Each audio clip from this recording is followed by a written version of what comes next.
Welcome to the next conversation. Argue Less, Talk More by Jefferson Fisher. In today's fast-paced corporate world, effective communication is more critical than ever. Misunderstandings, conflicts, and unproductive arguments can derail projects, damage relationships, and hinder career growth. This book offers a roadmap for navigating tough conversations in the workplace with empathy, clarity, and collaboration. Whether you're dealing with a difficult colleague, negotiating with a client, or leading a team, these principles will help you argue less and talk more. Let's dive in. Chapter 1. The Problem with Arguments in the Workplace. Imagine this scenario. You're in a team meeting and tensions are high. Two colleagues, Priya and Alex, are locked in a heated debate about the direction of a project. Priya insists on sticking to the original plan, while Alex argues for a new approach. The discussion quickly turns into an argument, with both sides digging in their heels. The rest of the team sits in uncomfortable silence, and the meeting ends without a resolution. Sound familiar? Jefferson Fisher explains that arguments like this often stem from a competitive mindset. Each person is so focused on proving their point that they stop listening. The result? Wasted time, damaged relationships, and stalled progress. Fisher argues that the key to better workplace conversations is shifting from competition to collaboration. It's not about who's right or wrong. It's about finding solutions that work for everyone. Chapter 2. The Art of Listening in a Corporate Setting. Listening is a cornerstone of effective communication, yet it's often overlooked in the workplace. Fisher emphasizes that listening isn't just about hearing words, it's about understanding the underlying concerns and motivations. Consider this example. Sarah, a project manager, noticed that her team member, Raj, had been missing deadlines. Instead of reprimanding him, she decided to listen. She asked Raj, "I've noticed some delays lately. Is everything okay?" Raj opened up about feeling overwhelmed with his workload and admitted he was struggling to prioritize tasks. By listening, Sarah learned that Raj needed better tools and support, not criticism. Together, they created a plan to streamline his workload and set clearer priorities. Fisher offers 3 tips for better listening in the workplace. Be fully present. Put away distractions like your phone or laptop during conversations. Ask open-ended questions. Instead of, "Why did you miss the deadline?" Try, "What challenges are you facing with this project?" Reflect back. Summarize what you've heard to show you understand. For example, "It sounds like you're feeling overwhelmed with the current workload." When you truly listen, you create an environment where people feel valued and understood. Chapter 3. Speaking your truth without blame.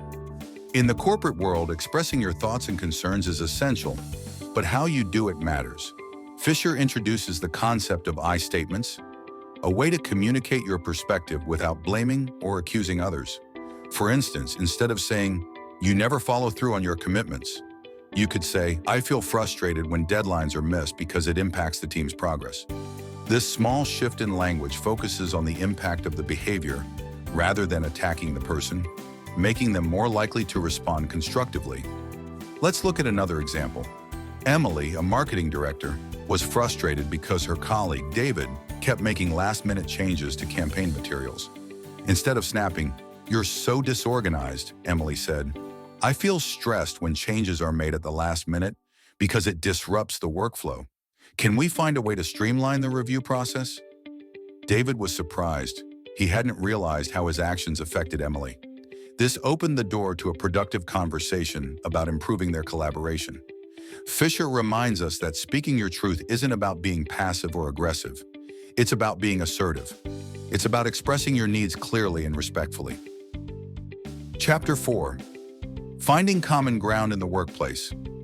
One of the biggest challenges in workplace conversations is finding common ground. Fisher explains that even in the most heated disagreements, there's usually some shared goal or value. The key is to identify it and build from there.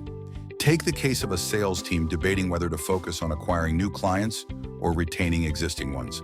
The team was divided, with some members arguing for growth and others emphasizing loyalty. Instead of focusing on their differences, Fisher suggests they focus on their shared goal: increasing revenue. The team leader, Maria, said, "We all want to boost revenue, right? Let's explore how we can balance both strategies." This shifted the conversation from competition to collaboration. They eventually agreed on a plan that allocated resources to both acquiring new clients and retaining existing ones. Fisher's approach shows that when you focus on shared goals, you can turn a potential argument into a collaborative solution. Chapter 5: Navigating Emotional Conversations at Work. Emotions can run high in the workplace, especially when stakes are high. Fisher encourages us to embrace emotions rather than suppress them. The key is to manage them in a way that fosters connection rather than conflict. For example, when James, a senior manager, received critical feedback from his team during a performance review, he felt defensive and upset. Instead of lashing out or shutting down, he took a deep breath and said, "I'm feeling a bit overwhelmed by this feedback. Can we discuss specific examples so I can understand better?" His team appreciated his openness, and the conversation became more constructive. They were able to identify actionable steps for improvement, and James felt more supported. Fisher offers 3 strategies for navigating emotional conversations at work. Pause and breathe. Give yourself a moment to calm down before responding. Name your emotions. Acknowledge what you're feeling, both to yourself and the other person. Stay curious. Ask questions to understand the other person's perspective, even if you disagree. By managing your emotions, you can stay focused on the conversation and avoid unnecessary conflict. Conversations are the foundation of collaboration, innovation, and success.